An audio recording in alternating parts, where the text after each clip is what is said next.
My run for office is to reclaim our dignity as a country and love for this nation. We are full of love. We did not go to protest because we hate this country. We did that because of love. And so I want to bring respect, dignity to this nation by leading this country in a better way. I guarantee you today that the government that is going to come to power will recover what's stolen and jail the thieves. The odious debt we have as a country, they borrowed money and stole that money. Money doesn't die. Money can be tracked. You're going to track the money and recover that what was stolen. The land they took must be recovered. The time to liberate our country is now. There's no better time to believe in a new country, Kenya mpya, Mwanzo mpya, than today, as we mark 15 years since the promulgation of our new constitution, our Katiba. Let all those who love Kenya join this movement of change, Mwanzo mpya. We're going to work with everyone as long as you're clean.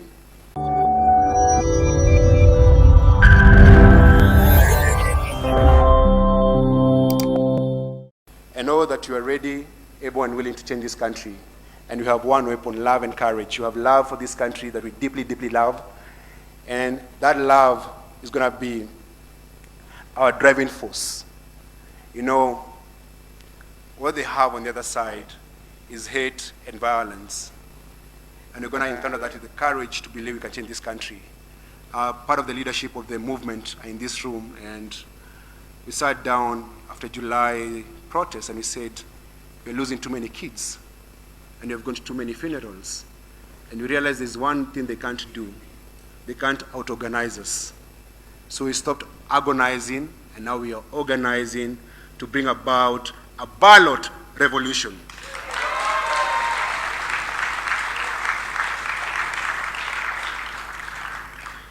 We have a very beautiful country, very beautiful.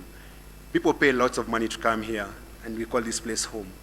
And so we can't afford to lose our country to the bandits of impunity. And that's why we must create a Kenya that works for all of us, not some of us. The greatest gift we can give ourselves and our kids and our grandkids is reclaiming this country from the hands of the bandits.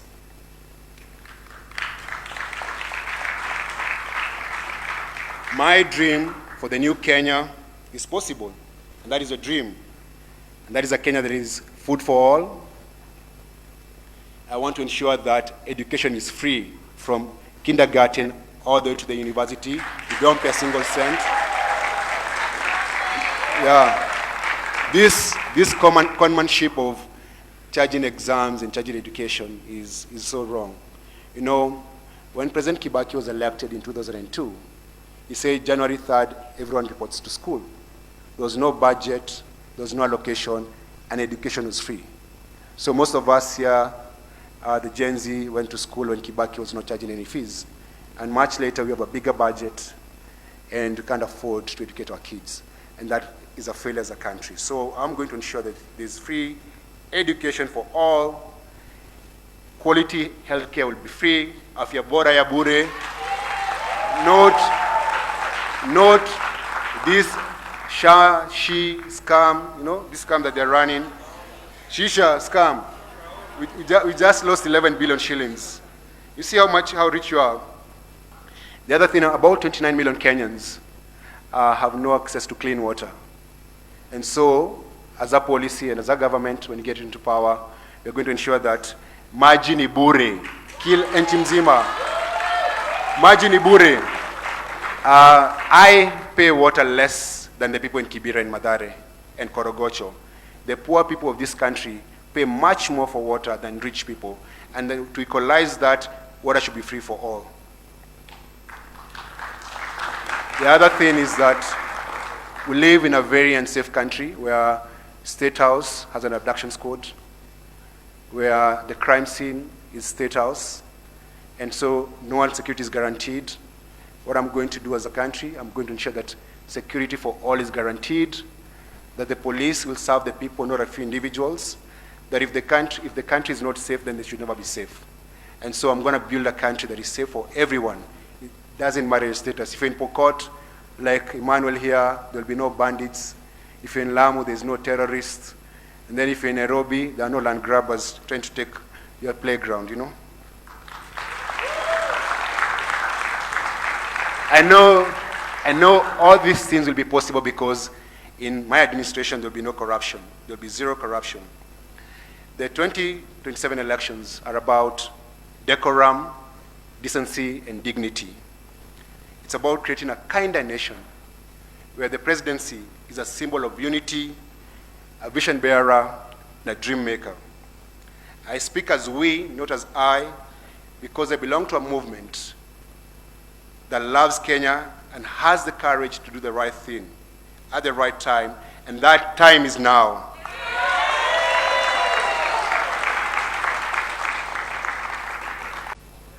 Yes, we are not going. So, if I take this water, which I'm going to sip, Nazakayo asikie.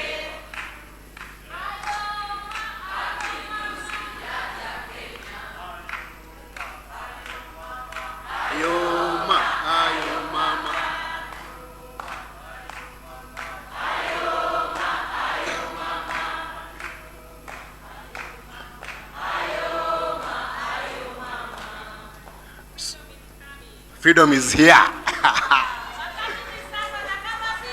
Ni sasa hivi. So, tusonge. So, if I take this water, and it's very clean right now, and I drop a drop of urine or human waste of cow dung, what will happen to this water? Contaminated, right? It's going to be polluted, right? And I think it's going to be a mistake as a movement and as a people of this country to try with work with anyone who is contaminated.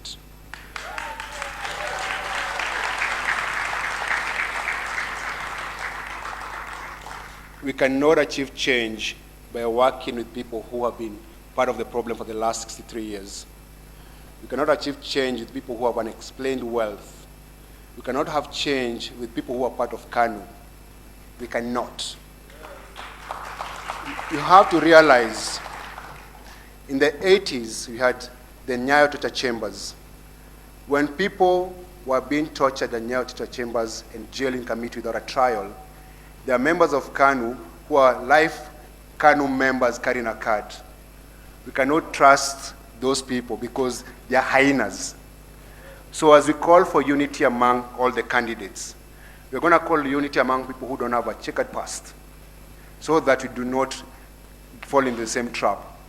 There are also people who were part of this killer government, and they were not apologetic about it, and now they become saviors and messiahs overnight because they are out. Disregard them, let the hyenas fight among the hyenas, and because you are not hyenas, we stay away from their fight.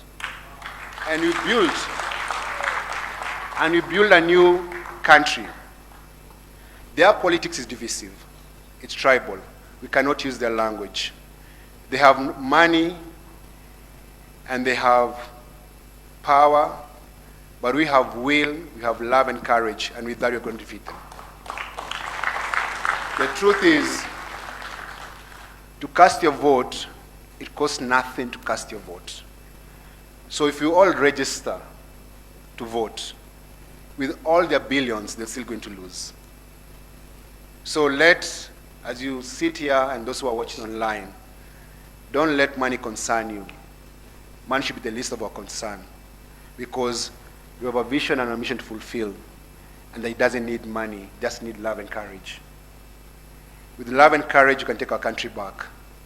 Last year, there were protests in 37 counties out of the 47.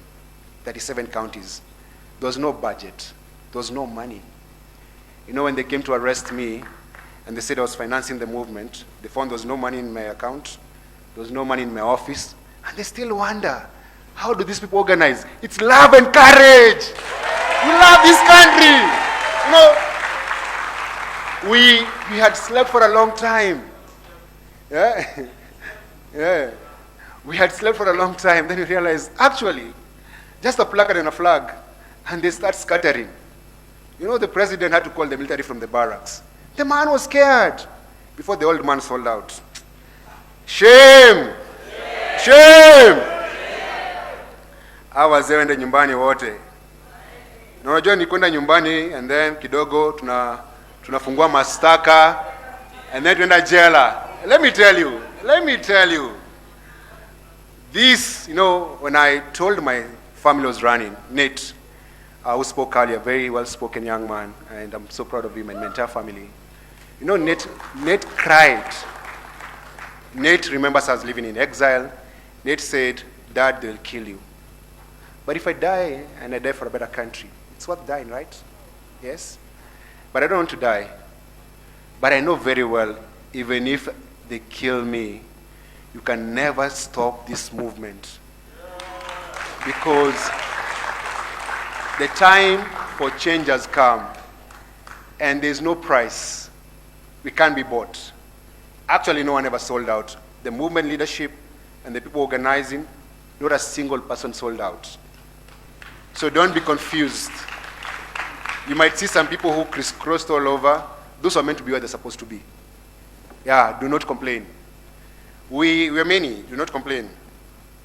Now, as I conclude, let all those who love this country join this movement of change, Mwanzo Mpya, a new beginning, and collectively build a Kenya that works for all of us. It will take implementing the Constitution to build a new country.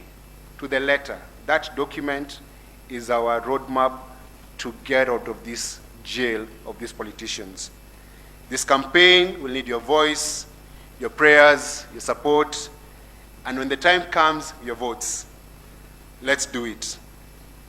I'm going to do a Meet the People tour. I want to come to your communities, come to your villages, come to your churches, come to your mosque, come to where you hang out. Ndakuja West Pokot. Ndakuja West Pokot, so that we get to do People's Manifesto. So we have the Katiba as our roadmap and as a guideline, but for us to have a manifesto that gets and captures the aspiration of this country and the people of this country, we need to do a tour over the entire country and listen to you. Because I believe the current mess in this country is not a one-person job. It is not possible for one person to fix this country. It will need collective leadership. And so all the candidates who are vying, we are going to put our ego aside, our ambition aside, and just say, what's the vision for this country, and how do we get it? So collectively, we can liberate this country. When I say Mwanzo Mpya, I say pamoja tunaweza, because I know together we can actually. Collectively people, we can liberate this country. So I want you to go home with joy in your heart. Because you know joy can't be stolen. Yeah, that there's something brewing in this country. And the revolution is here. And no bullets, no buttons, no abduction that can stop us. Yeah. So Mwanzo Mpya, you say pamoja tunaweza, right? Pamoja tunaweza. Mwanzo Mpya. Kenya mpya. Maisha bora. Love for Kenya. Courage for Kenya. Kufunga wakora. To recover what's stolen. To ensure they go to jail. I guarantee you. Is there anyone here from Taita Taveta? Taita Taveta, there you go. Yeah? I was born in Taita Taveta. The majority of people in Taita Taveta are squatters in their own ancestral land. Imagine how that land must be returned. If you know you own 500,000 acres of stolen land, it's coming back. So, as a generation, Julius, I love you, man. That guy is a brave guy. Hey. So, let me tell you, do not apologize for being called an activist or being called a radical, because you are radicals for change and are radicals for a better country. Yeah. You know, because you're not a land grabber, you're not a thief, you know, you did not cause post-election violence, you did not murder kids last year, you know, you're not a wife beater, you know, we are all these things. We are all amazing people, so